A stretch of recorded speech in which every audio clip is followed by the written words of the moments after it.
Kami serahkan semua dari awal sampai akhir, dan semua kami ada kesatuan hati di dalam nama Yesus Kristus. Kuasa Tuhan terus Tuhan menyertai kami di dalam semua pelayanan-pelayanan yang akan kami layani buat orang-orang perigi dan juga di luar jemaat-Mu Tuhan Yesus. Di dalam tangan-Mu, di dalam nama Tuhan Yesus, kami sudah berdoa dan mengucap syukur. Haleluya, bersama-sama katakan amin. Selamat melayani semua.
Kau hadir di sini, ku rasakan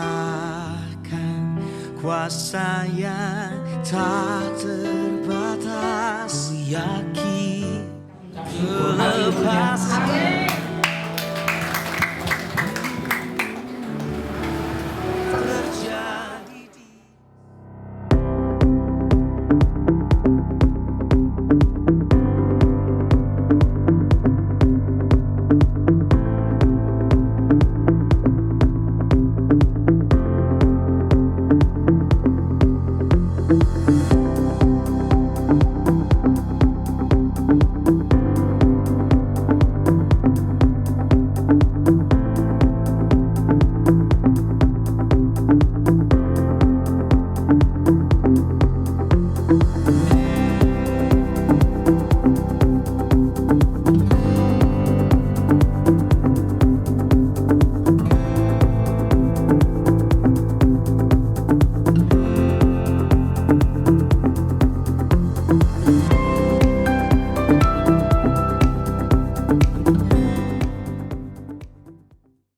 Kamera rolling, action.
Tuhan, jamah hati kami. Engkau melembutkan hati kami. Roh Kudus kuasai hati kami.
Tuhan, jamah kami,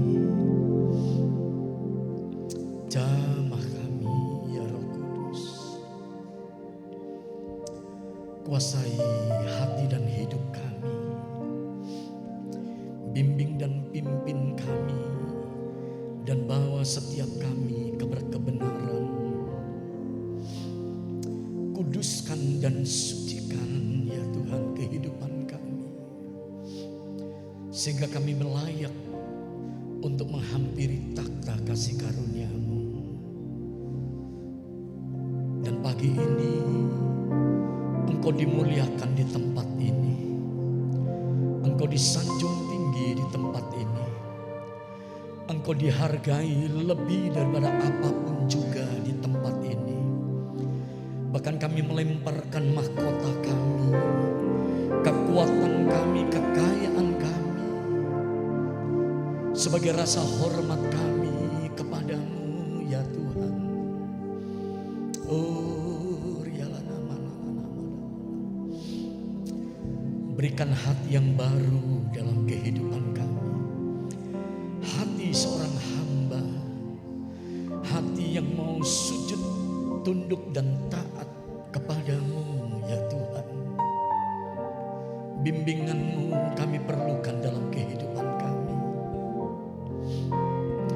Dan kami berdoa sepanjang minggu yang akan kami jalani, percayakan kasih karunia-Mu dalam kehidupan kami.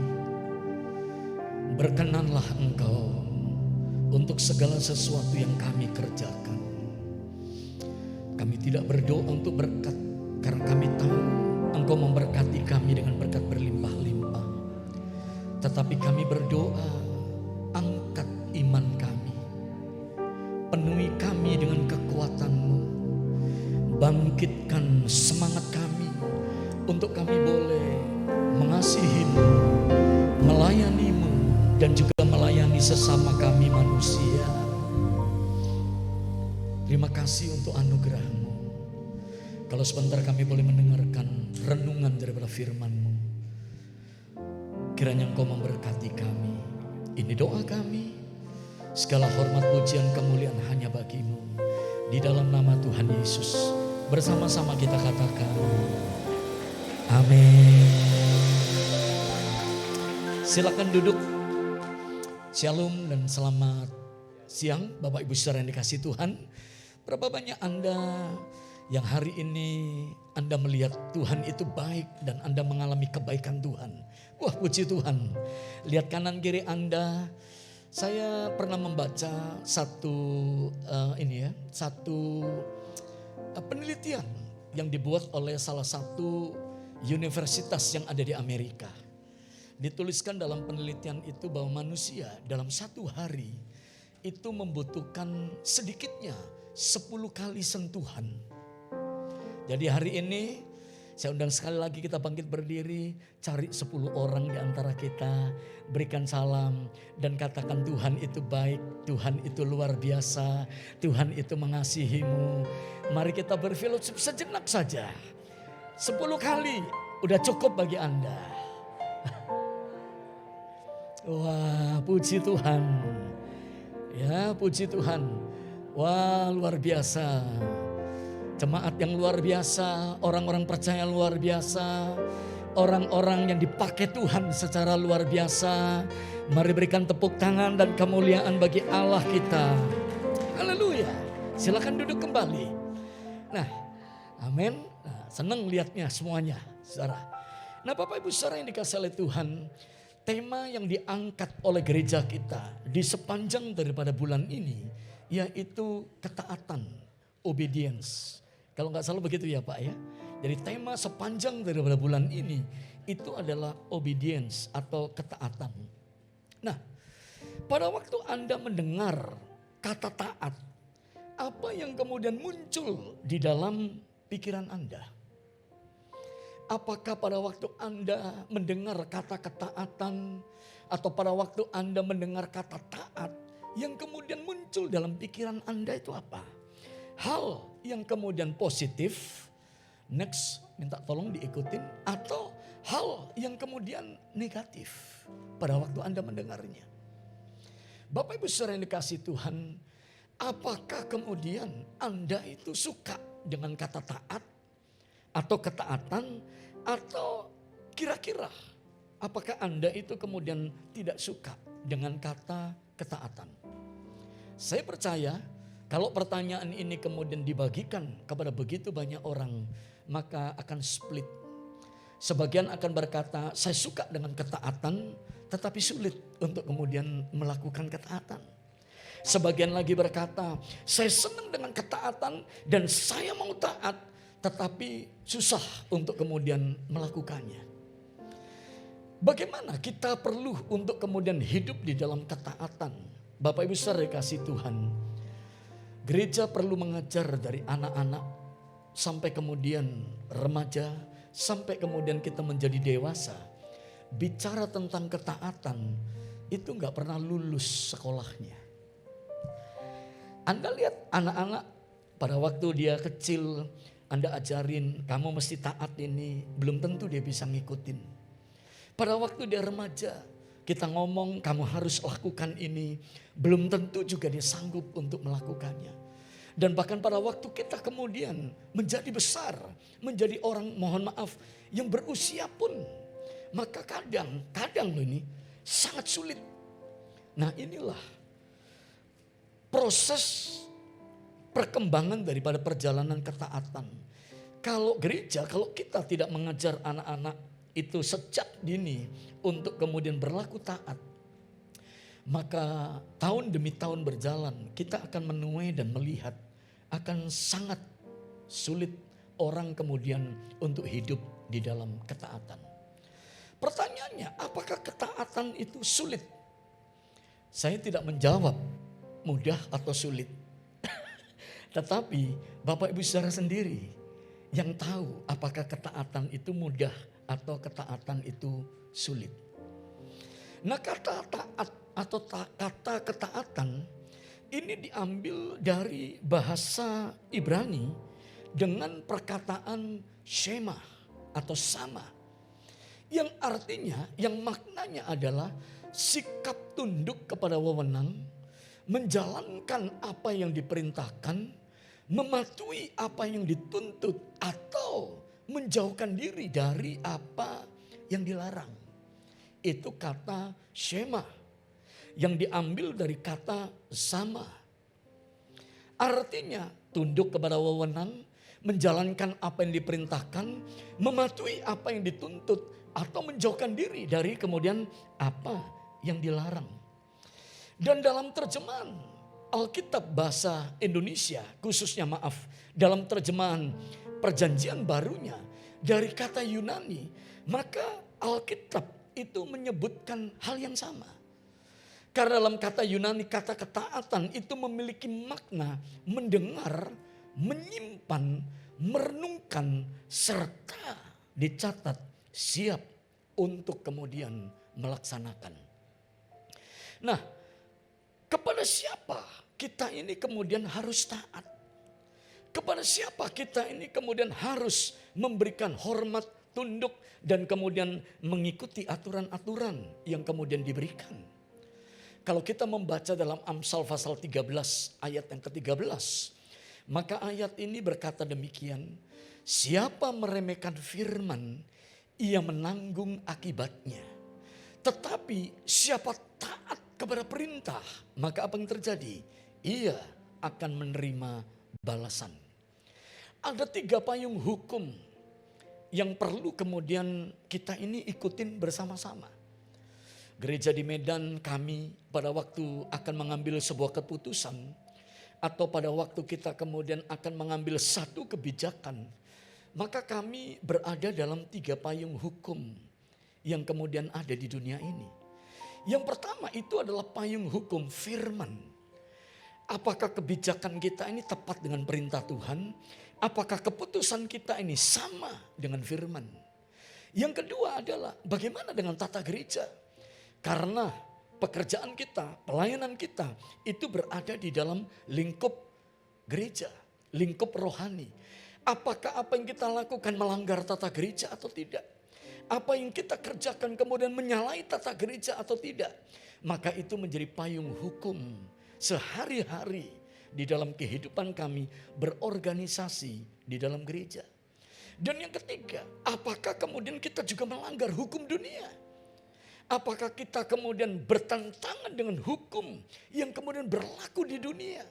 Maka 3 payung hukum ini yang biasa kemudian kami pakai untuk kemudian memberikan satu kebijakan, menentukan satu daripada kebijakan. Kami tidak pernah dipengaruhi dengan hal-hal yang ada di luar.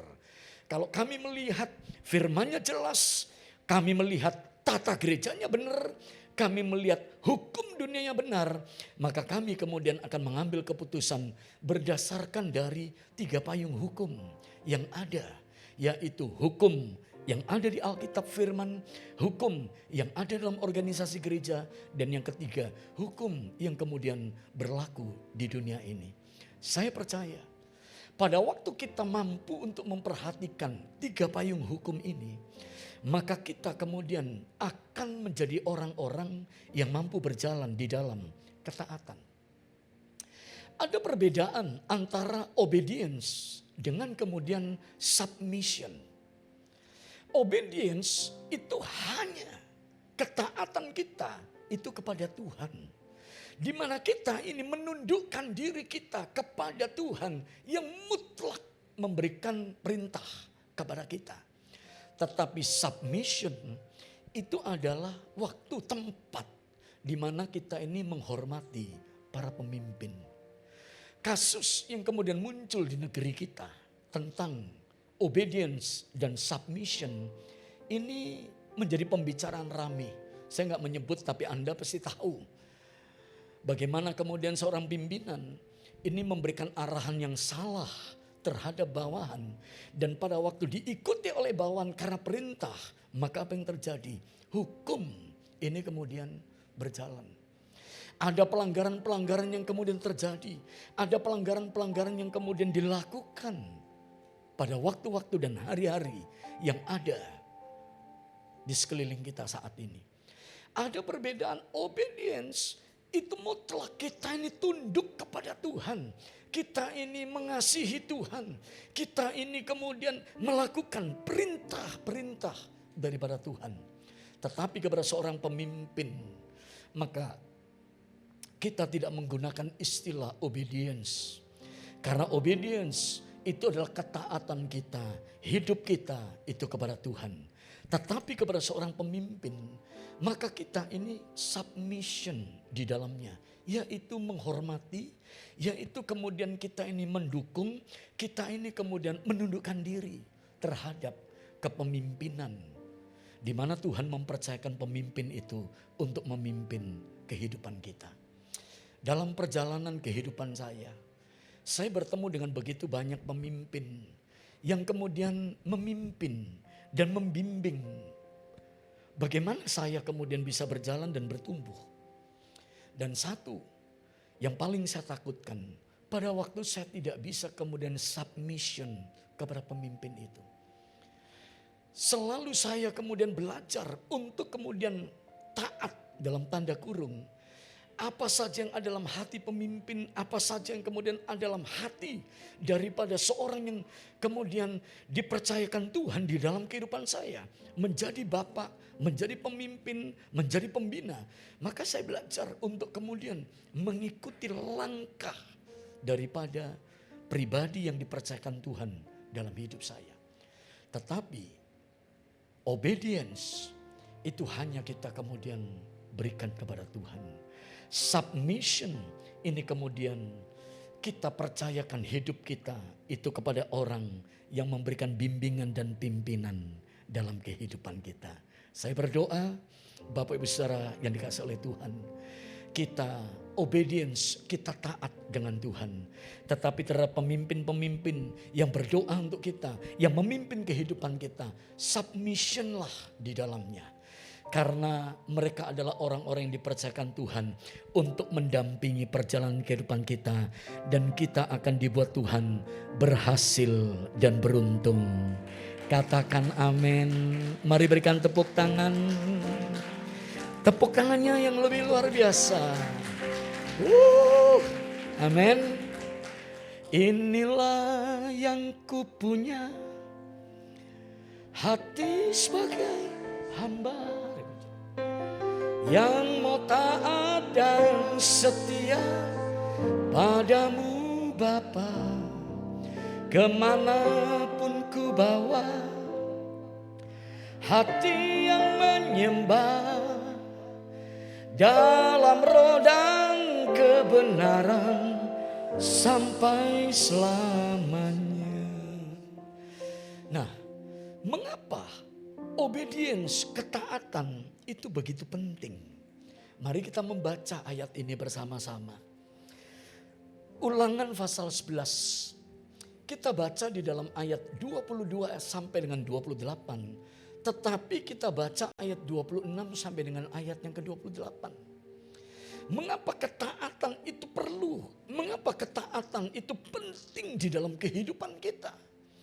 Karena di dalam ketaatan, berkat dan kutuk itu ditentukan di dalam kehidupan kita. Ulangan 11 ayat 22-28, khusus ayat 26-28 kita baca bersama-sama. 2-3.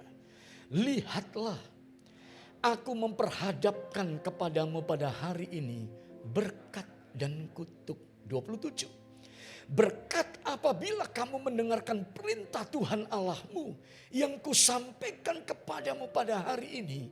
Dan kutuk jika kamu tidak mendengarkan perintah Tuhan Allahmu dan menyimpang dari jalan yang kuperintahkan kepadamu pada hari ini dengan mengikuti Allah lain yang tidak kamu kenal. Ketaatan kita itu menentukan posisi di dalam kehidupan kita. Apakah kita berada dalam posisi berkat? Apakah kita berada dalam posisi kutuk?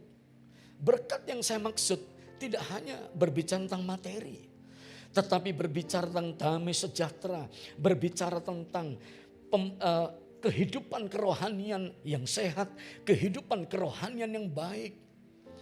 Kalau kita kemudian mengikuti perkataan-perkataan Tuhan, maka kita berada pada posisi di mana berkat itu ada di sekeliling kita. Tapi kalau kita kemudian tidak bersedia untuk mengikuti perkataan-perkataan Tuhan, mohon maaf, dalam ayat ini dicatat kita itu akan berada dalam posisi di mana kutuk itu akan bekerja di dalam kehidupan kita. Allah yang kita sembah adalah Allah yang sangat-sangat menghormati ketaatan kita. Duh benar. Tuhan yang kita sembah itu adalah Tuhan yang sangat peduli, yang sangat menghormati. Apakah kita ini mau obedience? Apakah kita ini mau hidup di dalam ketaatan? Ibrani pasal yang ke-11 ayat yang ke-8. Kita menemukan satu pribadi, yaitu Abraham. Karena iman Abraham taat ketika dipanggil untuk berangkat ke negeri yang akan diterimanya menjadi milik pusakanya. Lalu ia berangkat dengan tidak mengetahui tempat yang ia tuju. Loh konyol saudara. Bayangin, tiba-tiba Tuhan ngomong kepada Abraham, Abraham tinggalkan semuanya itu dan kamu sekarang berjalanlah. Tapi Tuhan gak kasih tahu kemana dia mau berjalan. Dia gak tahu tempat yang dia tuju itu seperti apa. Dalam dunia orang berpikir gambling sebetulnya semuanya itu. Seperti perjudian. Tapi apa yang dilakukan oleh Abraham? Abraham taat untuk kemudian menjalaninya. Dan oleh karena ketaatan Abraham, ketaatannya itu dicatat sebagai iman daripada Abraham. Kalau kita taat, sekalipun mungkin seperti apa yang dialami oleh Abraham, kita nggak ngerti hasil akhirnya itu seperti apa. Maka ketaatan itu di mata Tuhan menjadi sesuatu di mana Abraham itu disebut orang yang beriman. Peristiwa yang lain, tiba-tiba Tuhan ngomong, Abraham naiklah ke atas gunung dan sekarang persembahkanlah yaitu anakmu. Anak yang engkau kasihi, anak yang engkau rindu-rindukan untuk engkau mendapatkannya. Dan Abraham dengan ketaatannya, dia bawa anaknya Ishak untuk naik ke atas gunung. Dan di atas gunung Tuhan berkata, sekarang persembahkanlah anakmu itu kepadaku. Bingung saudara. Wah ini persembahan yang tidak main-main. Persembahan yang menghujam jantung daripada Abraham sendiri. Satu perkataan Tuhan yang membuat Abraham, saya yakin gelisah luar biasa. Yang membuat Abraham bergumul secara luar biasa. Kadang mungkin dalam pergumulannya Abraham, apa ini suara Tuhan atau bukan ya? Apakah ini benar suara Tuhan atau tidak? Tapi Abraham kemudian taat. Dia membawa anaknya dan dia berkata, Tuhan yang berkata, aku akan memberikan anakku dan aku akan persembahkan. Tapi pada waktu Ishak akan disembelih, Tuhan berkata, stop. Sekarang aku tahu apa yang ada di dalam hatimu. Tuhan menyediakan korban yang lain. Dan hari itu Tuhan melihat Abraham itu dipenuhi dengan cinta, dipenuhi dengan kasih, dan dipenuhi dengan ketaatan. Musa juga mengalami hal yang demikian. Dalam Ibrani 11 ayat 24-26, Musa sudah nyaman di dalam kerajaan Mesir. Dia sudah menikmati kemuliaan, kekayaan, kenyamanan yang ada di dalam Mesir. Kalau kemudian dihitung-hitung, Musa bisa berkata begini, ngapain repot-repot lagi, ngapain susah-susah lagi. Saya sudah ada dalam keadaan yang nyaman, saya sudah tinggal dalam keadaan yang semuanya itu cukup. Tetapi karena iman, setelah dewasa, Musa menolak disebut anak putri Fir'aun. Dan dia rela meninggalkan semuanya itu karena iman. Karena kemudian ketaatannya kepada Tuhan. Dia bawa orang-orang Israel kemudian dengan kesusahan yang hebat, saudara. Untuk keluar dari Mesir. Dan berjalan di padang gurun. Loh, persoalannya Musa, saya percaya lebih besar dari persoalan kita semua. Bayangin, bawa 2 juta orang Israel keluar dari Mesir. 2 juta. Dan kemudian orang Israel ini bukan orang yang gampang untuk digembalakan. Benar. Kalau kita mungkin masih menjadi domba-domba yang baik untuk digembalakan. Lu Israel, waduh. Begitu gak ada air, komplain. Begitu gak ada makanan, komplain. Begitu gak ada sesuatu yang kemudian diinginkan, komplain. Marah semuanya. Saya yakin Musa dalam pergumulannya juga kan berkata, benar gak ini apa yang aku lakukan ini? Apakah apa yang sudah aku kerjakan ini tepat? Kalau dilihat dari mujizat-mujizat, semuanya tepat. Tapi serangan, tekanan ini hebat terjadi dalam kehidupanku. Tapi Musa tetap memilih. Dia gak berkata begini di padang gurun. Udahlah ini ya orang Israel. Karena Tuhan yang nyuruh. Udahlah kamu ikut Tuhan. Aku pulang saja ke Mesir. Dan aku akan menikmati kemuliaan Mesir. Musa gak lakukan. Oleh karena itu ketaatan Musa itu dinilai sebagai iman di hadapan Tuhan. Biarlah ini menjadi doa kita. Ketaatan kita itu menjadi persembahan iman yang kita persembahkan kepada Tuhan. Mari berikan tepuk tangan. Berapa banyak Anda yang rindu untuk hidup di dalam ketaatan? Wah, katakan kanan kiri Anda, ayo kita lebih taat lagi. Selidiki aku, lihat hatiku, apakah ku sungguh mengasihimu, Yesus.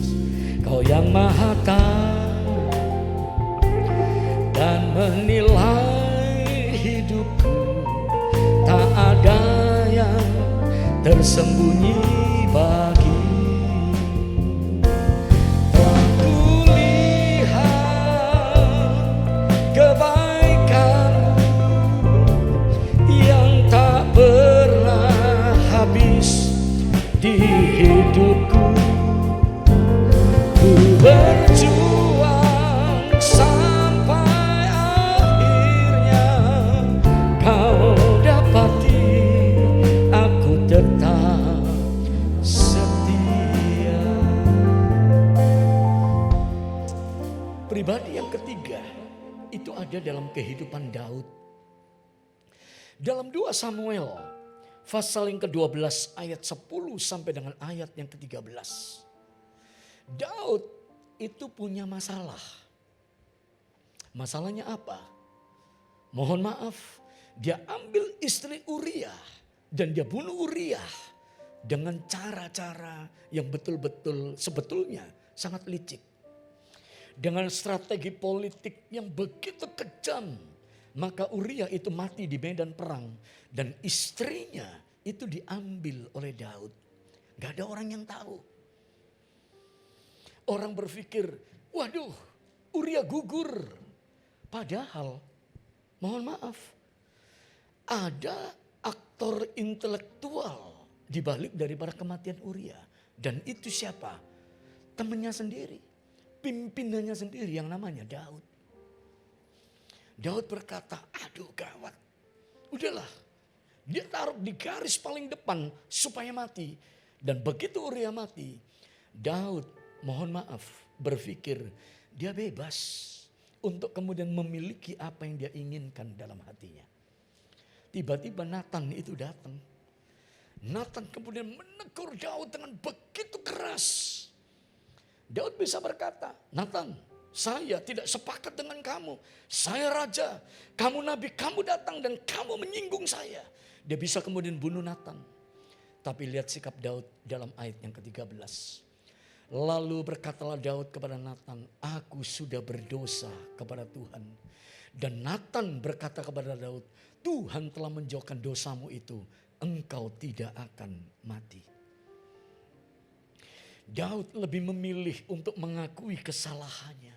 Daud lebih memilih untuk kemudian hidup di dalam ketaatan dibandingkan dia memilih untuk kemudian berperkara dengan Tuhan.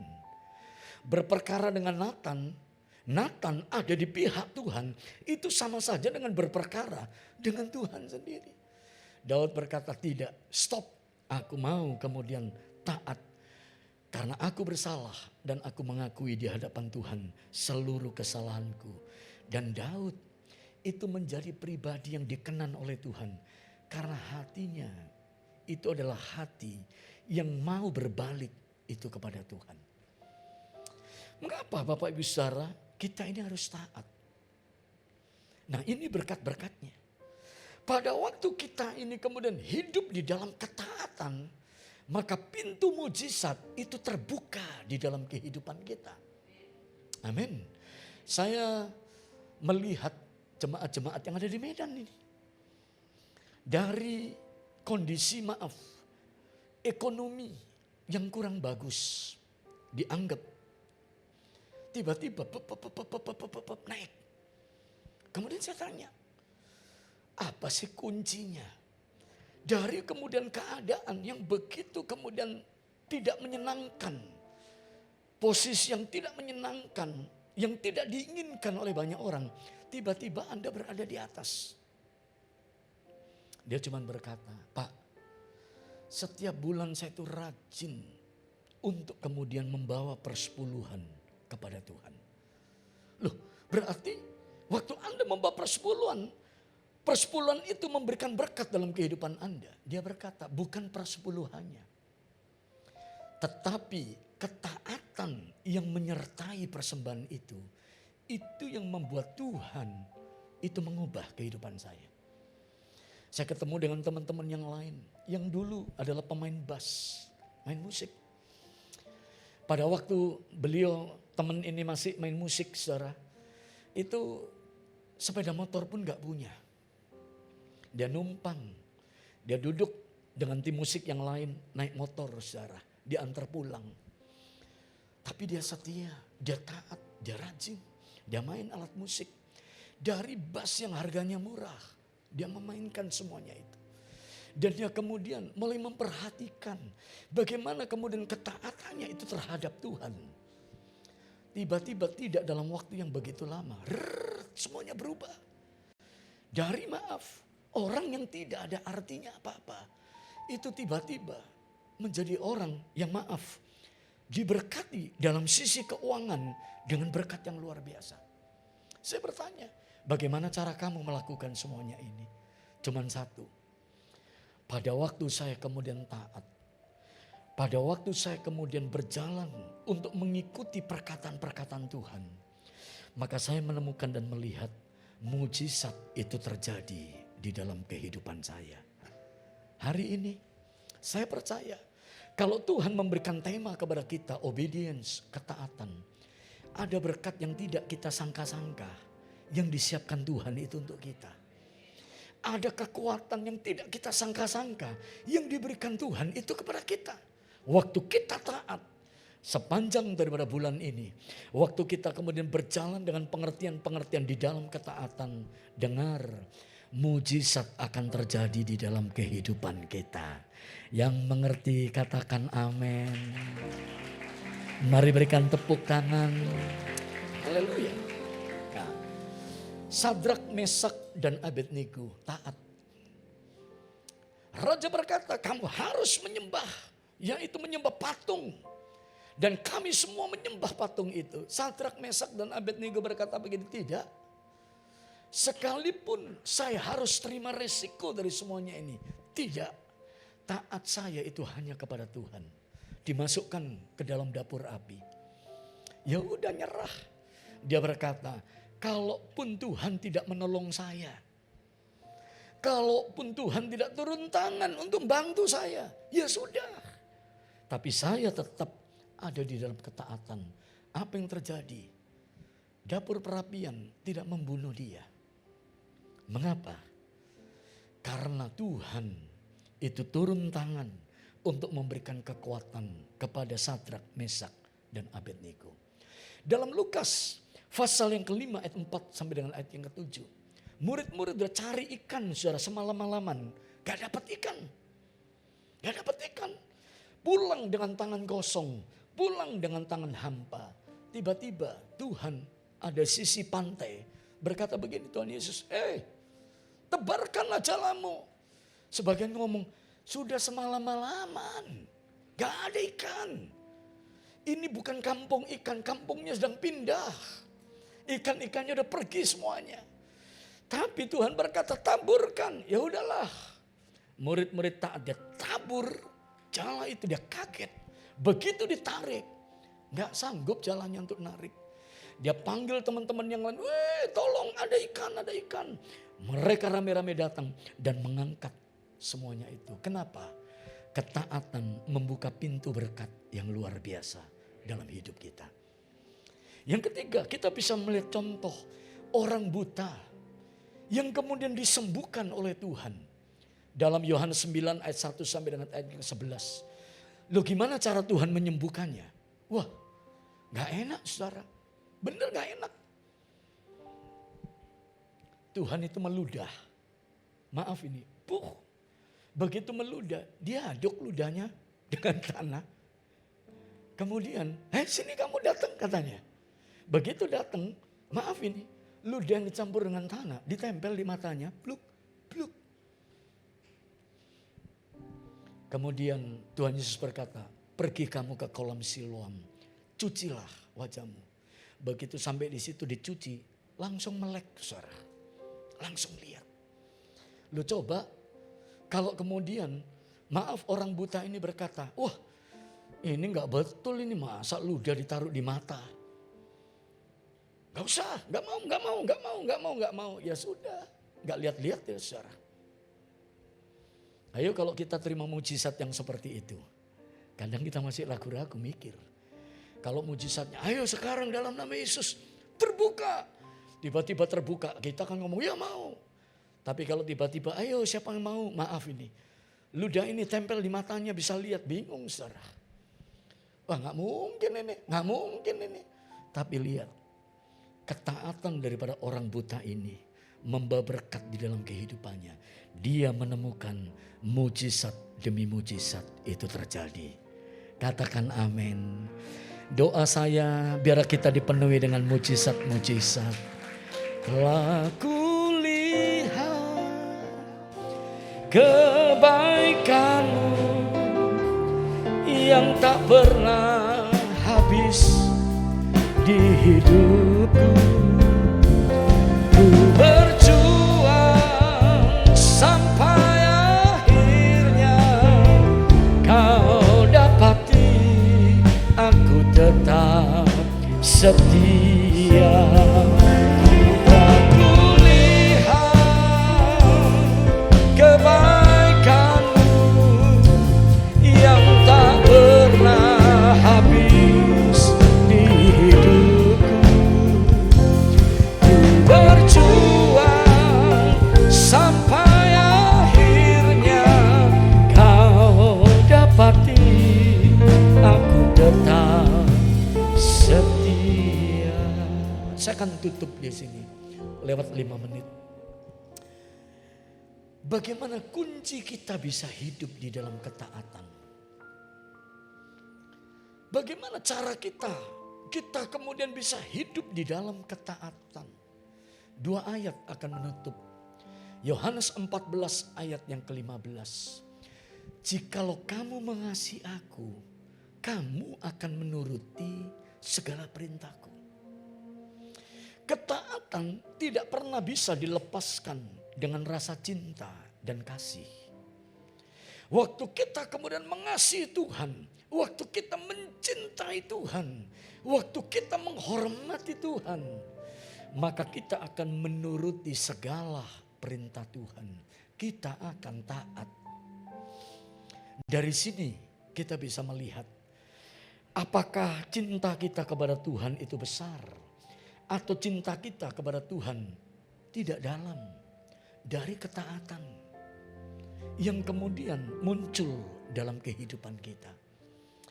Saya melihat para full time, para pengerja itu dari kasus-kasus yang seperti ini. Saya lihat apakah mereka mengasihi Tuhan dengan segenap hati mereka. Itu dari ketaatan yang kemudian kita berikan kepada mereka. Mereka sanggup melakukannya atau tidak.